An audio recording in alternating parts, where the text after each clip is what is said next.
Hey everyone, Q here with Tech Rants, and today I'm going to be telling you guys about my initial first thoughts and impressions on iOS 12. Let's get it started. Okay everybody, so this right here is the iPhone SE.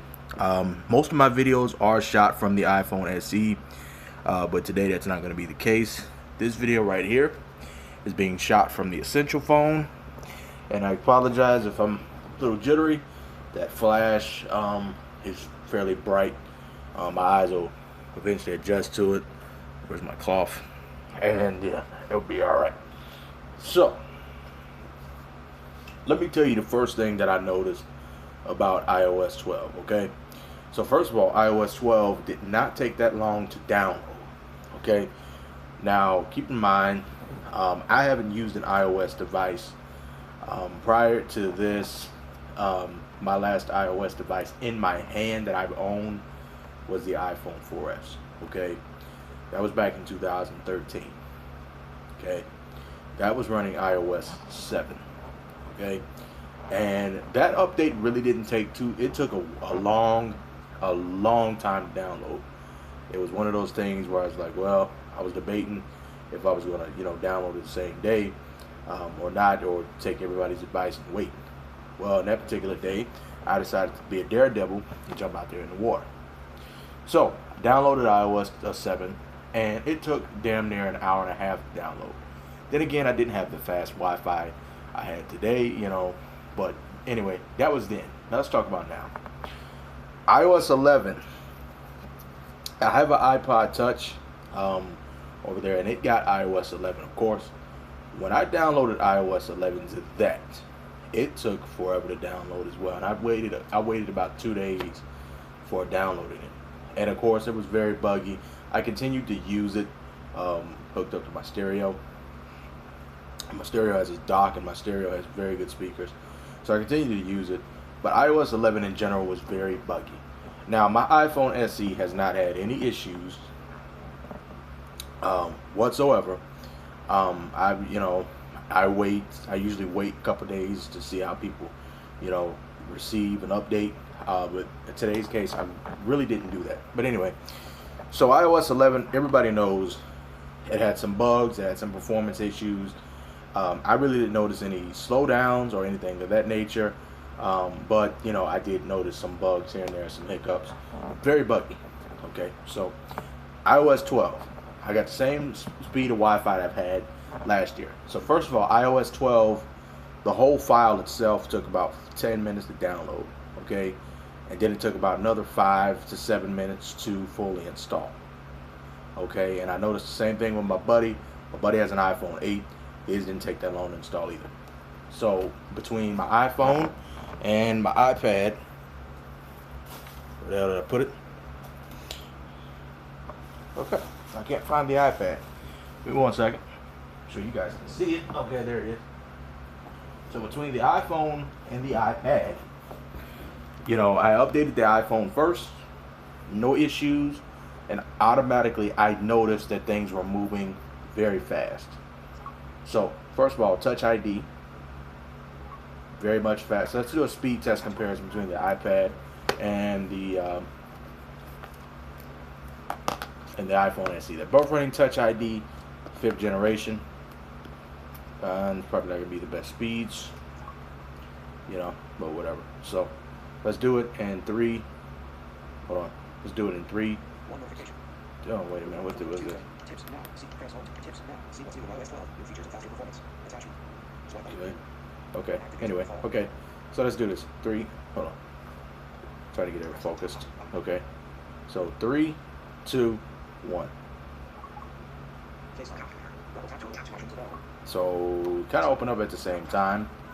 Let's do another test. Okay, let's go to lock screen, and let's go 3, 2, 1. They're on par. So let's go ahead and open up FaceTime. See what one opens faster. 1, 2, 3. Very, very unnoticeable with the iPhone SE. So with the iPad, what's also new on the iPad for iOS 12, you have the gestures that you can use in order to that you have for the iPhone SE. I mean, for the iPhone 10.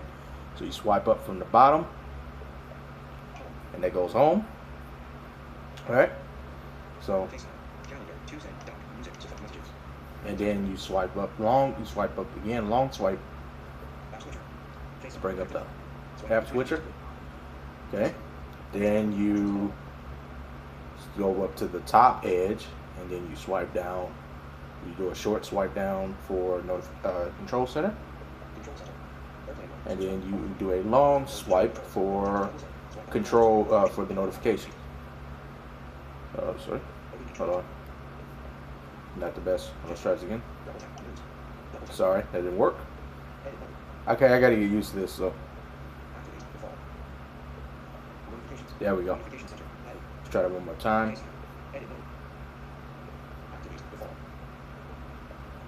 You gotta have patience with this.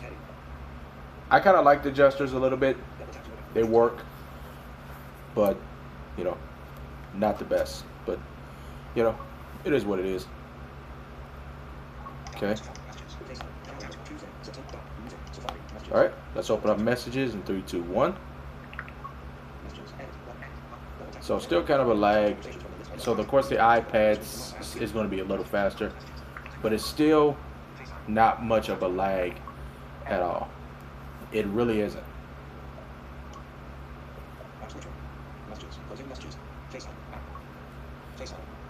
I'm really liking iOS 12. I think I honestly feel like people, when they first got the iPhone SE and it was running iOS 10.3, a lot of people really liked it then. And I'm really digging iOS 12. Of course, I've only had it for a few hours now. So what I'm going to do is I'll watch it extensively. I'll see if there is any major bugs, and then of course, in about a few days, by the end of the week or about a week or so, I will be letting you guys know, you know, have I noticed any major hiccups. But it downloaded extremely fast setup. Apps are loading faster, and although it's just been a wonderful experience so far. I think they have really Apple has really redeemed themselves with iOS 12, because iOS 11 just, you know, let's be honest, move the camera over a little bit. iOS 11 had a lot of issues, and I'm glad that Apple, you know, adjusts that. Now, I don't know how it's working on the iPhone 5S. I watch, you know, other people, and they say that it works fine on the 5S and the 6.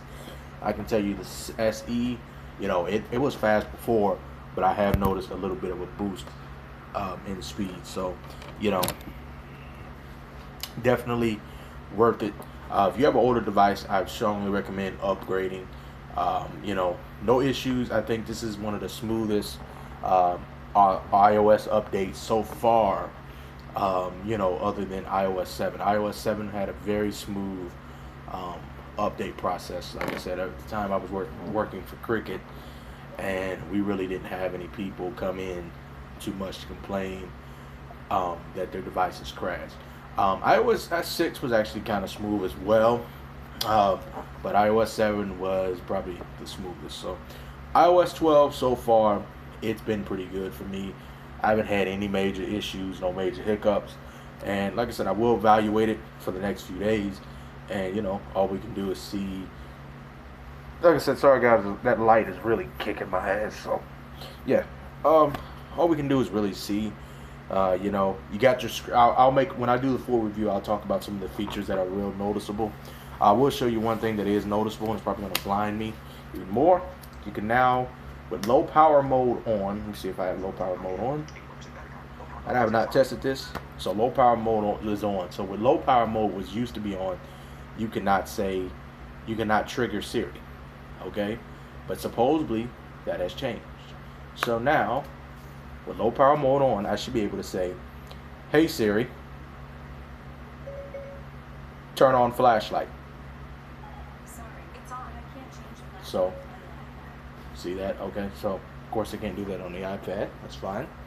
So, yeah, it used to couldn't do that. It could not turn on flashlight. But now flashlight is on. So that is good. So now I can say, "Hey Siri,